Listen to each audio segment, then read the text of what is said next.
Today we're going to read the story A New Old Tune, written by Pat Cummings and illustrated by Frank Morrison. The genre of this story is realistic fiction, just like the story we read yesterday, Grandma Blanca's Blackout Barbecue. Realistic fiction has events that are not real, but they could have really happened in real life. Characters' feelings. That's our reading strategy this week. Look for words that tell you how characters feel. Then think about why characters have these feelings. So this sentence says, I love music just like you do. Love is a feeling word. It tells you how they feel. Okay, let's see. What is this, Aunt Nell? Asked Max. He was helping his aunt choose things to sell at her yard sale. This disc must go in a giant computer, Max said. Aunt Nell shook her head. This is a record, Aunt Nell said.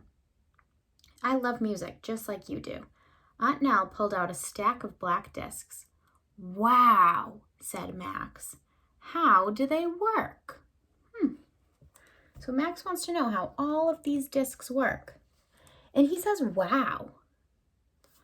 Wow.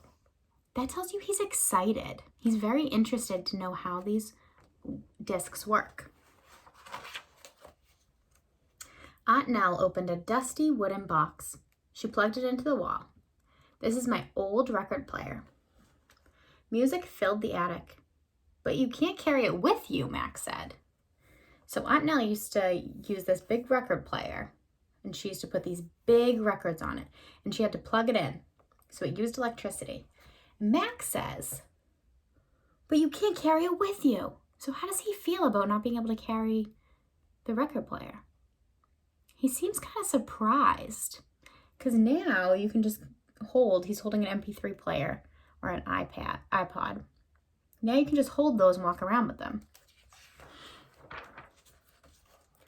No one carried music players back then, Aunt Nell said.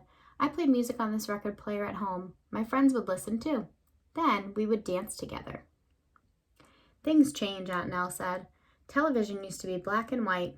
You had TV way back then? Max asked. Hey, I'm not that old, said Aunt Nell. Okay, so look at Aunt Nell. She's reminiscing. She's thinking about the things she had in the past. And look at her face. What does that tell you? She's smiling. When people smile, that means they're happy, right? So she's probably feeling happy, thinking about how things used to be. Max and Aunt Nell got back to work. There was an old camera she wanted to sell. There were photo albums she wanted to keep. Max saw a picture of young Aunt Nell talking on a phone. It had a long, curly cord.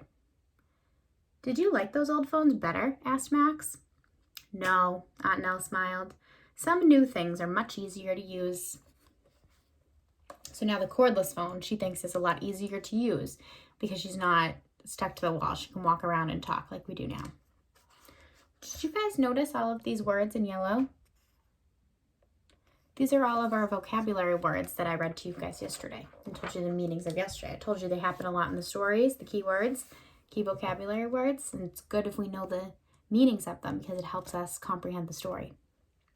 Okay, let's see what else they find. But some old things are pretty neat, Max said. He looked at the record player. Will you dance with me? Max asked. Yes, said Aunt Nell. She turned up the music. Look at them dancing. Does it look like they're having fun?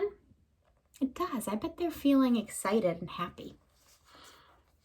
Has anything stayed the same? Asked Max. Yes, Aunt Nell said. People used to love to talk on the telephone and watch television and listen to music and dance, added Max.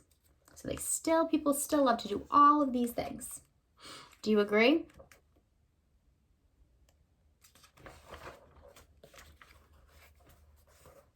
Maybe I'll keep these old records, Aunt Nell said. Or you could burn them onto a music player, Max said. Burn them? Gasped Aunt Nell.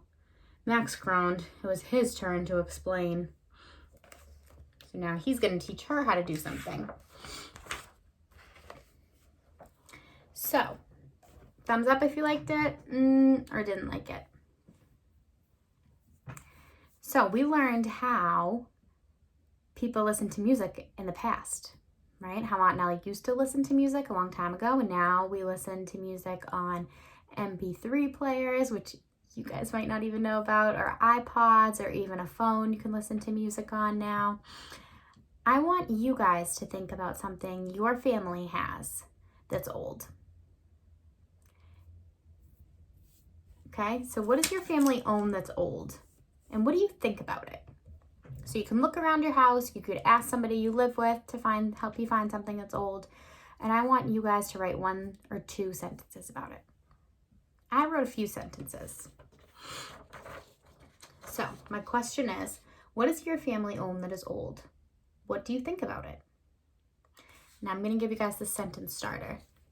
We have an old blank, and you guys are going to fill it in. So what I wrote is, we have an old cell phone.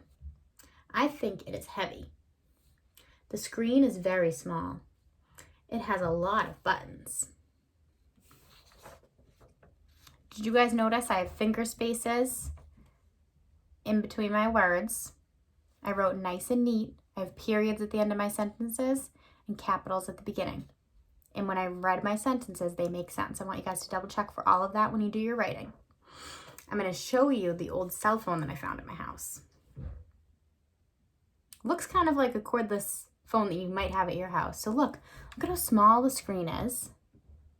Look at how many buttons it has. Now phones don't have those buttons. My phone now only has 1 button at the bottom, and it's all touch screen. And do you know something else I noticed?